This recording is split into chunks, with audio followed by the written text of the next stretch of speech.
This goes to those who love to receive gifts and take monies from strangers.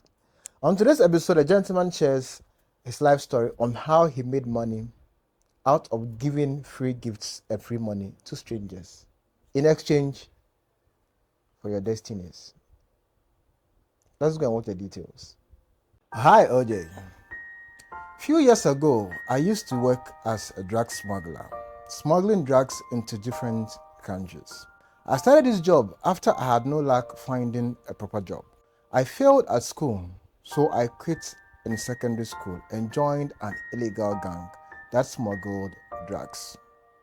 I did all this with the intent of getting rich quick, considering the lifestyle some young rich folks lived. I succeeded a few times in smuggling these drugs into other countries, but luck eluded me when I tried smuggling into Nigeria. I got arrested, OJ. After some few years in jail, I was released, but went back to smuggling again.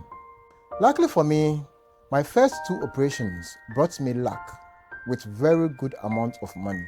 But as greedy as I am, I was unsatisfied and I wanted more for myself. OJ, while I was in jail, I met one guy who gave me a contact of a spiritualist who helped people in various ways. He even gave me a small stone to put under my tongue, which brought me luck when I went for my bail hearing. With the stone in my mouth, the judge only said things I wanted to hear. I was eventually deported to my home country. Knowing very well I wanted to get rich quick, I started finding ways to contact the guy who gave me the stone in the cell. I checked him out on Facebook and luckily found him, as he mentioned when we met in the cell, but I was a bit unsure on reaching out. I, however, had him in mind for a very long time. Saw him in my dreams and the dreams felt very real. I simply didn't know what to do, OJ. I had a strong urge to contact him again on Facebook. This went on for almost a month. Then I decided to send him a message. In response to the message came a location and a time with instructions telling me what to come along with. This scared me, OJ. I followed through the instructions to the said location. It was a quiet and isolated place. There, I met a young man at the gate who escorted me into the house. On arrival, I was told to take off all my clothes and jump over a burning fire which was lit. I jumped the fire till I was very weak to continue. Then he asked that I choose a nipple which he will poke with a needle. I chose the right nipple. It was a difficult and a painful experience, OJ. I felt numb and weak after he poked my nipple, and I heard a familiar voice screaming for help. Then it went quiet. I was then told to rest for a while, then I can go home. I couldn't rest. I rested with my eyes wide open till I felt I could walk again, then asked to go home. One thing they told me was never to discuss what happened with anyone. It is at this point that I would ask that you subscribe to the channel, share a comment, or a post. That is the only way you encourage me to bring you more stories. Please subscribe. Let's go. On getting home, I was met by my auntie crying and wailing, only to be told my mom was bitten by a strange snake on the nipple and she died suddenly. It was at that point that I realized the nipple I chose was my mom, whose life I had ended abruptly. Her funeral was the hardest thing for me. I almost confessed.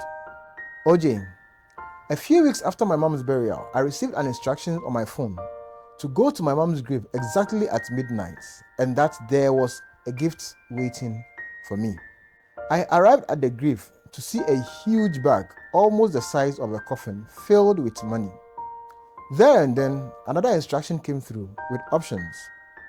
I can either use the money for whatever I want and not share with anyone, but I will lose another relative when the money runs out, so I can get another share.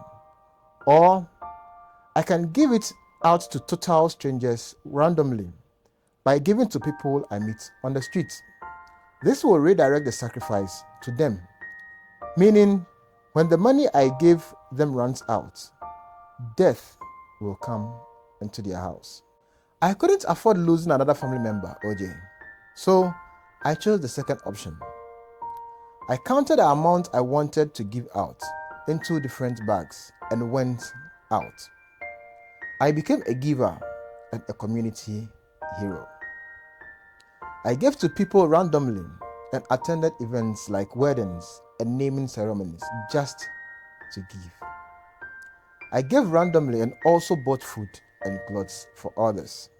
The ritual worked for years till I started seeing strange figures in my room.